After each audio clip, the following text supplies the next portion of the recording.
প্রিয় শিক্ষার্থীবৃন্দ, তোমরা কেমন আছো? নিশ্চয়ই ভালো আছো। আমি রাজীব স্যার তোমাদেরকে স্বাগত জানাচ্ছি। আজ আমি তোমাদের জন্য অষ্টম শ্রেণীর ক্লাস নিব। আজকে আমি অষ্টম শ্রেণীর গণিত ক্লাসে আলোচনা করব প্রথম অধ্যায় প্যাটার্ন নিয়ে। তো এই প্যাটার্ন সম্পর্কিত যে সৃজনশীল প্রশ্নগুলো আছে, যদি আমরা আলোচনাগুলো একটু লক্ষ্য করে শুনি, তাহলে হয়তো আমরা অ্যান্সারগুলো ভালো করে দিতে পারবো। তো শুরুতেই আমি এখানে লিখেছি, 1 নম্বর প্রশ্ন লিখেছি আমি প্যাটার্ন কি। এখন যদি প্রশ্ন করে যে প্যাটার্ন নিয়ে আলোচনা করেছে বা প্যাটার্নটা কি, এটা বুঝতেছি না। তো এই জন্য প্রথম প্রশ্ন হচ্ছে প্যাটার্ন কি। তাহলে প্যাটার্ন হলো একটি নির্দিষ্ট ধারা বা নিয়ম যা নির্দিষ্ট সময় পর পর পুনরাবৃত্তি ঘটে। প্যাটার্ন হচ্ছে কি একটা নির্দিষ্ট ধারা বা নিয়ম যা একটা নির্দিষ্ট সময় পর পর পুনরাবৃত্তি ঘটে। যদি আমি বলি, মনে করো 2, 9, 16, এইভাবে একটা প্যাটার্ন গঠিত হতে পারে। তারপরে পরবর্তী প্রশ্নটা হচ্ছে ম্যাজিক বর্গ কি। আমরা দেখি যখন প্যাটার্ন নিয়ে আলোচনা করবো, প্রথমত যখন প্যাটার্ন নিয়ে আলোচনা করতে যাই, তখন দেখি একটা বক্স আছে, বক্সের মধ্যে ম্যাজিক বর্গ আছে। তো আসলে ম্যাজিক বর্গটা কি? তাহলে আমরা দেখব ম্যাজিক বর্গ এমন একটি চক যার পাশাপাশি ও উপর নিচের ঘর সংখ্যা সমান এবং প্রাপ্ত সংখ্যাগুলোকে উপর নিচ পাশাপাশি ও কর্ণ অনুযায়ী যোগ করলে প্রতি ক্ষেত্রে যোগফল একই হয়। তাহলে আমরা বুঝতে পারলাম ম্যাজিক বর্গ কি। অর্থাৎ ম্যাজিক বর্গটা হচ্ছে পাশাপাশি বলো উপর নিচ বলো যে দিতে বলো গড় সংখ্যা কি হবে, সমান হবে। এবং গড় সংখ্যার মধ্যে এমন কতগুলো সংখ্যা বসাতে হবে যে সংখ্যাগুলো যদি আমি পাশাপাশি উপর নিচ অথবা কোণাকুণি বা কর্ণ আকারে যোগফল কিন্তু কি হবে, একই হবে। এবার হচ্ছে প্রশ্ন আসতে পারে ফিবোনাকি সংখ্যা কি। তাহলে ফিবোনাকি সংখ্যাটা হচ্ছে পরপর দুটি সংখ্যার যোগফল পরবর্তী সংখ্যার সমান। এইভাবে যে সিরিজ বা ধারা গঠিত হয় তাকে ফিবোনাকি সংখ্যা বা সিরিজ বলে।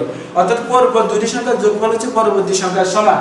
যদি আমি দেখাই 0, 1, তাহলে 0 এর সাথে 1 যোগ করলে কি হবে, 1 হবে। আবার 1 এর সাথে 1 যোগ করলে কি হবে, 2 হবে। আবার 1 এর সাথে 2 যোগ করলে কি হবে, 3 হবে। এই যে পরপর দুটি সংখ্যার যোগফল পরবর্তী সংখ্যার সমান, এই যে ধারা বা সিরিজ, এই ধারা বা সিরিজকে বলা হয় ফিবোনাকি সংখ্যা। প্রশ্ন হচ্ছে মৌলিক গুণনীয়ক কি বা মৌলিক সংখ্যা কি। এখন হয়তো আমাদের প্রশ্ন আসতে পারে যে মৌলিক সংখ্যা কি। যে সকল সংখ্যার মাত্র দুটি গুণনীয়ক থাকে তাকে মৌলিক সংখ্যা বলে। যেই সকল সংখ্যার মাত্র দুটি গুণনীয়ক থাকে তাকে মৌলিক সংখ্যা বলে। যেমন ধরো 3, ধরো 2, ধরো 7, ধরো 11, এই সংখ্যাগুলো মাত্র দুটি করে কি থাকে, সাধারণ গুণনীয়ক থাকে। অতএব এই সংখ্যাগুলো হচ্ছে মৌলিক সংখ্যা। আর যদি বলা হয় সর্বনিম্ন মৌলিক সংখ্যা কত, তাহলে বলতে হবে 2, কারণ 2 এর নিচে মৌলিক সংখ্যা নেই। এখন হচ্ছে 1 হচ্ছে সাধারণ গুণনীয়ক, 1 এর গুণনীয়ক মাত্র একটা, এই জন্য এটা মৌলিক সংখ্যা নয়। তারপরে প্রশ্ন আসতে পারে বীজগাণিতিক রাশি কি। আমরা যখন ধারা করতে যাই তখন সাধারণ পদ বা বীজগণিতিক পদ গঠন করে আমরা সহজে পরবর্তী সংখ্যাগুলো সহজে নির্ণয় করতে পারি। তো এখন বীজগণিতিক রাশি বা বীজগণিতিক রাশি যে সাধারণ পদ, তার নির্ণয় সূত্র হচ্ছে প্রথম পদ যোগ পদ সংখ্যা বিয়োগ 1 গুণ হচ্ছে পার্থক্য। তারপরে ম্যাজিক ক্রমিক স্বাভাবিক সংখ্যার যোগফল। এখন মনে করেন 1, 2, 3, 4, 5, 6, 7, 8, 9, 10, এই 10টা সংখ্যার যোগফল কত? 10 এর সংখ্যার যোগফল হচ্ছে প্রথম পদ যোগ শেষ পদ গুণ হচ্ছে পদ সংখ্যা ভাগ হচ্ছে 2। তারপরে প্রতি প্রশ্ন হতে পারে ম্যাজিক বর্গ কি। ম্যাজিক বর্গ হচ্ছে ক * ক স্কয়ার প্লাস 1 বাই হচ্ছে 2। অর্থাৎ ম্যাজিক বর্গটা হচ্ছে মনে করো যদি বলে যে 3 ক্রমে ম্যাজিক বর্গের সংখ্যা কত, তখন আমরা বলতে পারবো 3 ক্রমে ম্যাজিক বর্গের সংখ্যা হচ্ছে, এখানে কয়ের মান 3, এখানে কয়ের মান 3 × 9, 9 + 1 10, 3 × 10 30, 30 কে 2 দিয়ে ভাগ করেছে 15। তার মানে 3 ক্রমে ম্যাজিক সংখ্যা হচ্ছে কত, 15। তারপরে প্রশ্ন হতে পারে পদ সংখ্যা। এখন মনে করো কোন ধারায় 2 দেওয়া আছে, 9 দেওয়া আছে, 16 দেওয়া আছে, 23 দেওয়া আছে। এখন যদি প্রশ্ন করা হয় 23 হচ্ছে কত নাম্বার পদ, তাহলে আমরা 23 কত নাম্বার পদ আমরা বের করতে পারবো কিভাবে, পদ সংখ্যার সূত্র দিয়ে। অর্থাৎ পদ সংখ্যা সমান হচ্ছে শেষ সংখ্যা বিয়োগ পদ সংখ্যা ভাগ 2 যোগ হচ্ছে 1, এগুলো হচ্ছে কি পদ সংখ্যা। তাহলে আমরা এই অধ্যায়ে সাধারণ যে সূত্র কয়েকটা প্রয়োজন আমি এগুলা আলোচনা করেছি। তোমরা এই অধ্যায় সম্পর্কে যদি আরো বিস্তারিত জানতে চাও, আরো একটু ভালো করে পড়ে নিবে, তাহলে আরো ধারণা চলে আসবে। আর সূত্রগুলো অবশ্যই ভালো করে পড়ে মুখস্থ করে নিবে। এবার আমি তোমাদের জন্য চলে যাব আমাদের 3 নং সৃজনশীল প্রশ্নে। এখন চলে যাব, এখান থেকে তোমাদের সমাধান করব যাতে করে তোমরা সহজে সৃজনশীল প্রশ্নগুলো সমাধান করতে পারো। তাহলে আমাদের 1 নম্বর সৃজনশীল প্রশ্ন হচ্ছে 2, 9, 16 এবং 23 একটা প্যাটার্ন। 2 নম্বর প্যাটার্ন হচ্ছে 6, 11, 16, 21। এই আমরা দুটা প্যাটার্ন পেয়েছি। প্যাটার্নের প্রধান প্রশ্ন হচ্ছে 2 ক প্লাস 1 রাশির 50তম পদ নির্ণয় করো। এই যে রাশির যে বীজগণিত রাশি, এই রাশির 50তম পদ নির্ণয় করতে বলেছে। যেহেতু 50তম পদ নির্ণয় করতে বলেছে, আমরা করতে বলেছে, তারা আমাকে বুঝতে হবে ক এর মান হচ্ছে 50। তাহলে লিখব ক রাশি টি 50তম পদ সমান হচ্ছে 2 গুণ 50 যোগ 1, 50 যোগ 100 যোগ 1 সমান হচ্ছে 101। তাহলে রাশিটি, সুতরাং রাশিটির 50তম পদ 101। এখন আমরা রাশিটির 50তম পদ নির্ণয় করেছি। খ নম্বর প্রশ্ন হচ্ছে 1 প্রথম প্যাটার্নের বীজগণিতিক রাশি তৈরি করে পরবর্তী 4টি পদ নির্ণয় করো। 1 নং প্যাটার্নে আমাদের বীজগণিতিক রাশি তৈরি করতে হবে। এখন দেখব আমরা কিভাবে বীজগণিতিক রাশি তৈরি করতে হয়।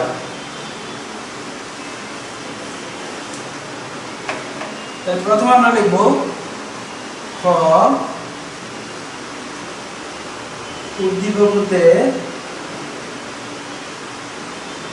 প্রাপ্ত 2 নং প্যাটার্ন। 2 নং প্যাটার্ন হচ্ছে কত? 1 নং প্যাটার্নে। তাহলে আমরা লিখব 1 নং প্যাটার্ন। 1 নং প্যাটার্ন হচ্ছে কত? 2, 9, 16, 23। আমরা উদ্দীপক 1 নং প্যাটার্নে পেয়েছি। তাহলে যদি আমরা পার্থক্য বের করে দিই তাহলে কি আসে? পার্থক্য যদি আমরা বের করি 9 বিয়োগ 2 7, 16 বিয়োগ 9 7, 9 এর সাথে 16, 23 বিয়োগ 16 7। তাহলে আমরা কত পেয়েছি? পার্থক্য পেয়েছি কত? 7 পেয়েছি। তাহলে সুতরাং ধারাটি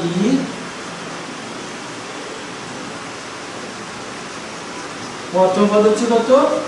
2, পার্থক্য হচ্ছে কত? পার্থক্য সমান হচ্ছে 7। তাহলে আমরা প্রথম পেয়েছি আর পার্থক্য পেয়েছি। তাহলে এবার আমরা লিখব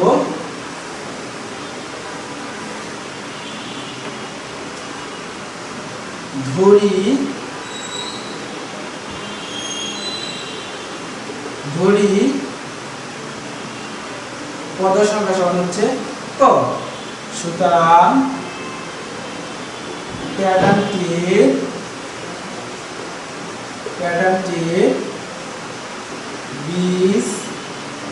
বীজগাণিতিক রাশি। তাহলে আমাদের বীজের রাশি সূত্র হচ্ছে প্রথম পদ যোগ পদ সংখ্যা বিয়োগ 1, পদ সংখ্যা বিয়োগ 1 গুণ হচ্ছে পার্থক্য। তাহলে প্রথম পদ কত পেয়েছি আমরা? প্রথম পদ পেয়েছি 2, পদ সংখ্যা কত পেয়েছি? ক। পার্থক্য কত পেয়েছি? 7 পেয়েছি। তাহলে 2 যোগ 7 বিয়োগ 7 সমান 7 কো আমি আগে লিখে ফেলব। তাহলে 7 থেকে যদি আমি কত বিয়োগ করি? 2 বিয়োগ করি তাহলে পাওয়া যাবে কত? 5। এবার দেখো আমাদের প্যাটার্নটা ছিল 2, প্রথম ছিল 2, ক এর মান যদি 1 ধরো তাহলে 7 থেকে 7 থেকে 5 বিয়োগ করলে 2 হয়। তারপরে ক এর মান 2 ধরো তাহলে 7 গুণে 14, 14 থেকে 5 বিয়োগ করলে হচ্ছে 9। ক এর মান যদি 3 ধরো 3 7 21, 21 থেকে 5 বিয়োগ করলে হচ্ছে কত? 3 7 21, 21 থেকে 5 বিয়োগ করলে কত? 16, 16 আর 5 বিয়োগ করলে কত হবে? 21 হবে। অর্থাৎ 21 থেকে 5 বিয়োগ করলে 16। তার মানে আমরা কি পেয়ে গেলাম? বীজগণিতিক রাশি আমরা পেয়ে গেলাম। তাহলে লিখব সুতরাং বীজগণিতিক রাশি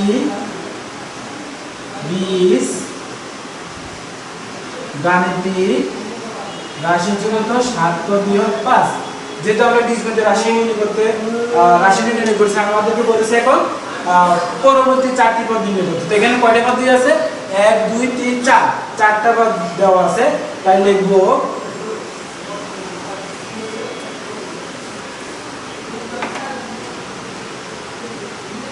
অতএব পরবর্তী প্রথম পদ 7 গুণ, আমরা এখানে দেখো তো কত নম্বর পদ পর্যন্ত আছে? 1 2 3 4, তাহলে 5 নম্বর পদ বের করতে হবে। তাহলে 7 গুণ 5 বিয়োগ হচ্ছে 5, তাহলে 5 7 35 বিয়োগ হচ্ছে 5 সমান হচ্ছে 30। তারপর দেখো এবার দ্বিতীয় পদ 7 গুণ 6 বিয়োগ 5, তাহলে কত? 6 7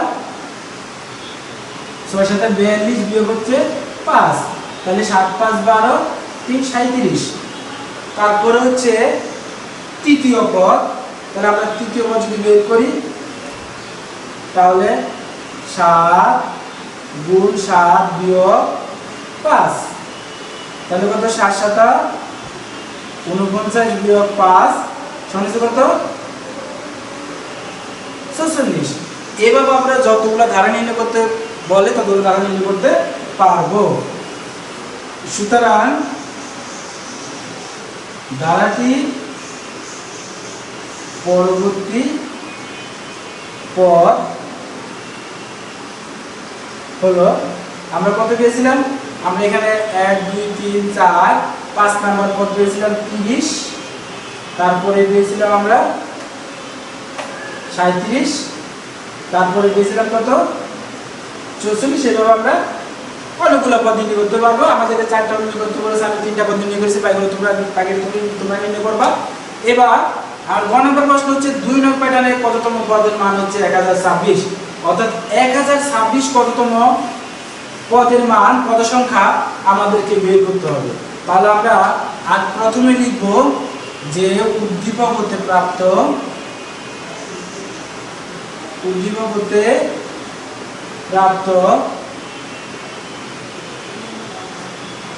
2 নং প্যাটার্নটি 6 11 16 21। এবার লিখব পার্থক্য। 11 থেকে 6 বিয়োগ করলে হচ্ছে কত? 5। 16 থেকে 11 বিয়োগ করলে হচ্ছে কত? 5। 21 থেকে 16 বিয়োগ করলে হচ্ছে 5। আবার 5 5 করে বৃদ্ধি পেয়েছে। তাহলে আমি এবার প্রথম টুকু মুছে ফেলি।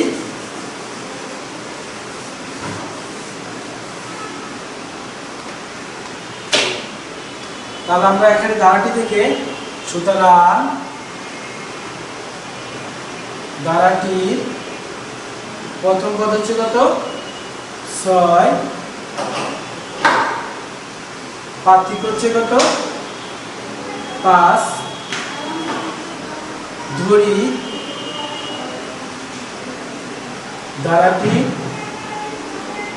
সাধারণ পদ বা পদ সংখ্যা সমান হচ্ছে ক।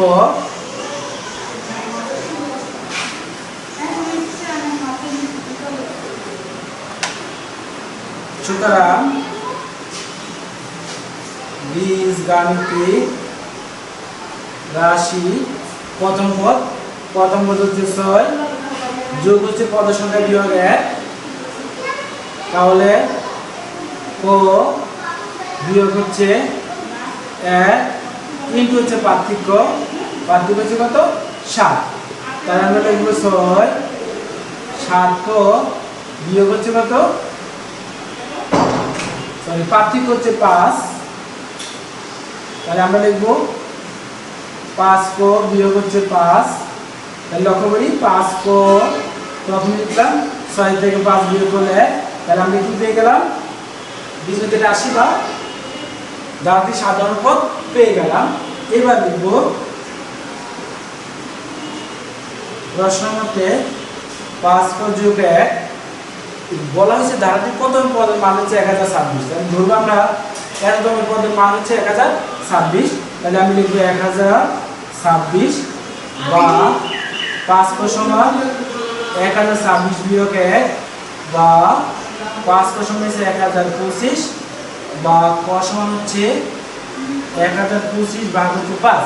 1025 যদি আমি 5 দ্বারা ভাগ করি তাহলে 5 দ্বারা কত 205।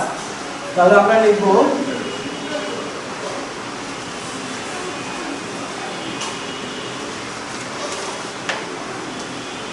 সুতরাং ক সমান হচ্ছে 205। সুতরাং ধারাটি 205তম পদের মান 1026। তাহলে আমরা কি করলাম, আমরা প্রথম সৃজনশীলটা সমাধান করলাম। এবার দেখব 3 নাম্বার সৃজনশীলটা কিভাবে সমাধান করতে হয়। আচ্ছা, তাহলে এবার দেখব 3 নাম্বার সৃজনশীল। উদ্দীপকটা হচ্ছে 6, 11, 16, 21 হচ্ছে একটা প্যাটার্ন। প্রথম প্রশ্ন হচ্ছে, ক নম্বর প্রশ্ন হচ্ছে 260 কে দুটি ভিন্ন উপায়ে দুটি সংখ্যার বর্গের সমষ্টি রূপে প্রকাশ করো। অর্থাৎ এই দুইটা সংখ্যাকে আমরা কি করব, বর্গের সমষ্টি রূপে প্রকাশ করব দুটি ভিন্ন উপায়ে। এখন আমরা দেখব কিভাবে দুটি ভিন্ন উপায়ে বর্গের সমষ্টি রূপে প্রকাশ করা যায়। তাহলে আমরা দেখব ক 260 সমান সমান এটাকে দুটি বর্গের ভিন্ন উপায়ে সমষ্টি রূপে প্রকাশ করতে হবে। আমরা একটু লক্ষ্য করি, কৌশলটা একটু দেখি কিভাবে করলে সহজ হয়। আমরা দেখি, যদি লিখি আমরা জানি 8 স্কয়ার সমান হচ্ছে 8 8 66। যদি আমি 9 স্কয়ার সমান লিখি তাহলে 9 9 81। যদি 10 স্কয়ার লিখি তাহলে 10 10 হবে 100। যদি 11 স্কয়ার লিখি 121। আর যদি 12 স্কয়ার লিখি তাহলে কত 144। আর যদি 13 স্কয়ার লিখি তাহলে কত হয় 13 13 3 3 কে 9 3 1 3 3 1 3 1 1 1 169 169 যদি 14 স্কয়ার লিখি তাহলে কত হয় আমরা লক্ষ্য করি। 14 স্কয়ার লিখলে কত হবে 14 14 4 4 16 16 6 4 1 4 4 1 5 4 1 4 1 1 1 6 5 4 9 196 196।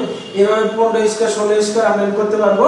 যদি আমি 16 স্কয়ার করে নিই তাহলে দেখি একটু কত হয় 16 16 6 6 36 3 6 1 6 6 3 9 6 1 6 1 1 1 6 9 6 15 2 256। 16 স্কয়ার সমান হচ্ছে 256। এবার আমরা করার আগে এবার আমরা কয়েকটাকে বের করে নিব। তো আমাদেরকে বলেছে দুটি বর্গের ভিন্নভাবে প্রকাশ করতে বলেছে। তো যেটা আমি 256 করেছি, দেখি তো 256 সাথে কত যোগ করলে 260 হয়, 4 যোগ করলে 260 হয়, 6 7 10 6 2 260। তার মানে আমরা 4 এর পরিবর্তে লিখতে পারি 2 স্কয়ার আর 256 কত 16 স্কয়ার।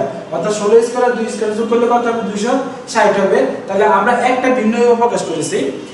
অর্থাৎ এই 2 স্কয়ার আর 16 দুইটা স্কয়ার যোগ করলে আমরা 260 এভাবে করা যায়।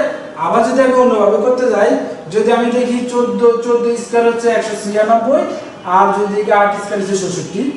196 সাথে আমি 66 যোগ করি 6 7 10 9 আছে 15 হাতে আছে 1 6 260। তার মানে আমরা দেখতে পারি কত 8 স্কয়ার আর হচ্ছে 14 স্কয়ার, 8 স্কয়ার যোগ 14 স্কয়ার। এবার আমরা দুটি ভিন্নভাবে প্রকাশ করতে পেরেছি।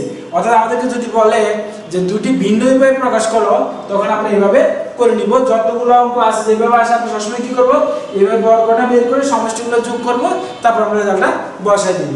এবার আমরা পরবর্তী প্রশ্নে খ নম্বরে চলে যাব। আমাদের খ নম্বর প্রশ্নটা হচ্ছে এই যে প্যাটার্ন, এই প্যাটার্নটি কিভাবে গঠিত হয়েছে ব্যাখ্যা করব এবং এর সাধারণ ফলটা আমরা নির্ণয় করব। তাহলে আমরা লিখি খ উদ্দীপক হতে প্রাপ্ত প্যাটার্নটি হচ্ছে কত 6 11 16 21 6 11 16 21। তারপর হচ্ছে পার্থক্য যদি বের করি তাহলে কত বের হয় দেখি। 11 থেকে 6 বিয়োগ করলে কত 5, 16 থেকে 11 বিয়োগ করলে 5, তাহলে 21 থেকে 16 বিয়োগ করলে কত হবে 5 হবে। অর্থাৎ 5 করে প্রতিবার প্রতি সংখ্যা থেকে 5 করে বৃদ্ধি পেয়েছে। তাহলে দেখা যাচ্ছে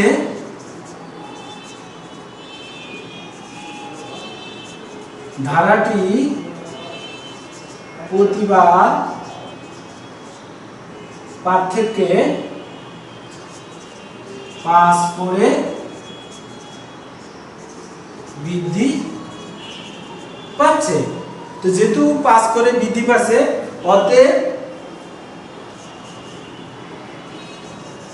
অতএব ধারাটি কিসের মাধ্যমে? একটা বীজগণিতিক নিয়মে গঠিত হয়েছে। সুতরাং ধারাটি একটি বীজগাণিতিক নিয়মে গঠিত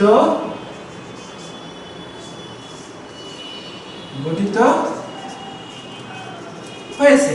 তাহলে আমরা বললাম যে প্রশ্ন ছিল ধারাটি কিভাবে গঠিত হয়েছে, আমরা একটা বীজগণিতিক নিয়মে গঠিত হয়েছে আমরা ব্যাখ্যা করে ফেলেছি। এবার প্রশ্ন ছিল ধারাটি সাধারণ পদ নির্ণয় করো। তো এখন আমরা ধারাটি সাধারণ পদ নির্ণয় করব।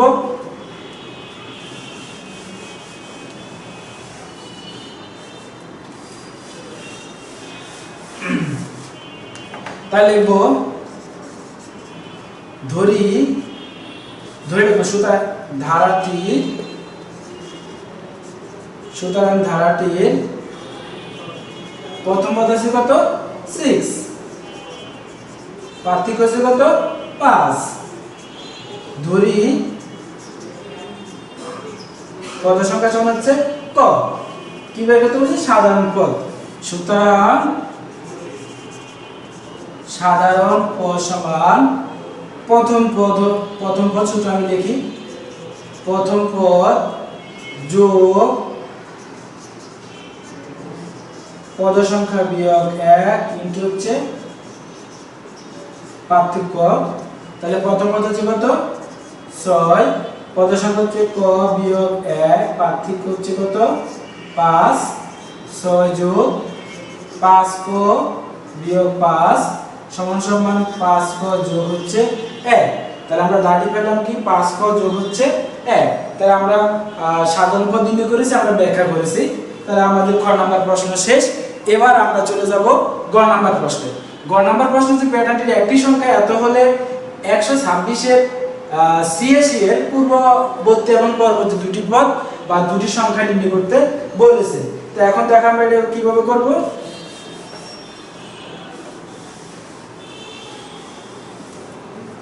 তাহলে আমরা লিখব খ নং হতে প্রাপ্ত ধারাটির সাধারণ পদ সমান হচ্ছে কত? 5 ক যোগ 1। 5 ক যোগ 1 আমরা সাধারণ পদ পেয়েছি। এই সাধারণতম পদ হচ্ছে কত? একটি সংখ্যা 186, অর্থাৎ 186 একটা সাধারণতম পদ, আর 5 ক যোগ 1 হচ্ছে একটা সাধারণতম পদ। তাহলে আমরা লিখতে পারি প্রশ্ন মতে 5 ক যোগ সমান হচ্ছে কত? 186 বা 5 ক সমান 186 বিয়োগ 1 বা 5 ক সমান হচ্ছে 185 বা ক সমান হচ্ছে 185 ভাগ 5। সুতরাং ক সমান হচ্ছে কত? 37। তাহলে আমরা কয়ের মান পেয়ে গেলাম।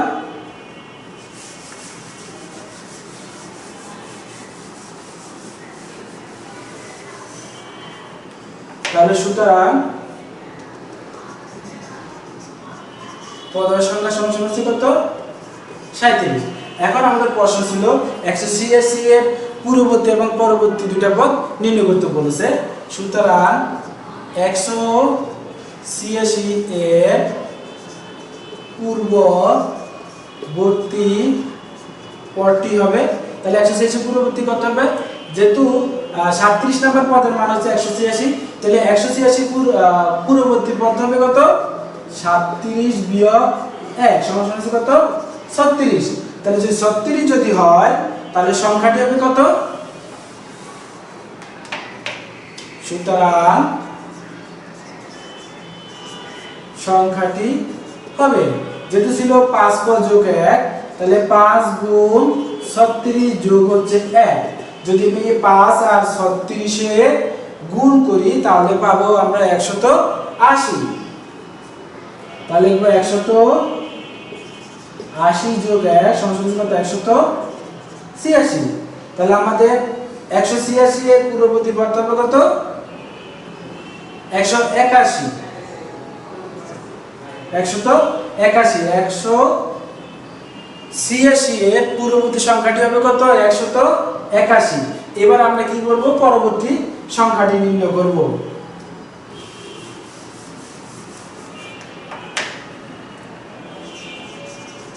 আবার 186 এর পরবর্তী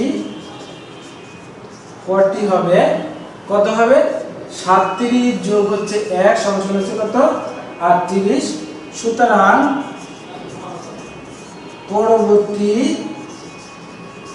সংখ্যাটি হবে কত 5 গুণ 38 যোগ হচ্ছে 1। যদি আমি 5 আর 38 যোগ করি তাহলে পাবো 190 যোগ 1 সমান হচ্ছে কত 191। তাহলে আমরা পরবর্তী এবং পূর্ববর্তী দুটি পদ পেয়ে গেলাম। সুতরাং দুইটি সংখ্যা হচ্ছে কত 181 এবং 191। তো প্রিয় শিক্ষার্থীবৃন্দ, আজ এই পর্যন্ত। তোমাদেরকে ধন্যবাদ জানিয়ে আমি আজকে এখানেই শেষ করলাম। সবাই ভালো থাকবে এই শুভকামনা রইল। ধন্যবাদ সবাইকে।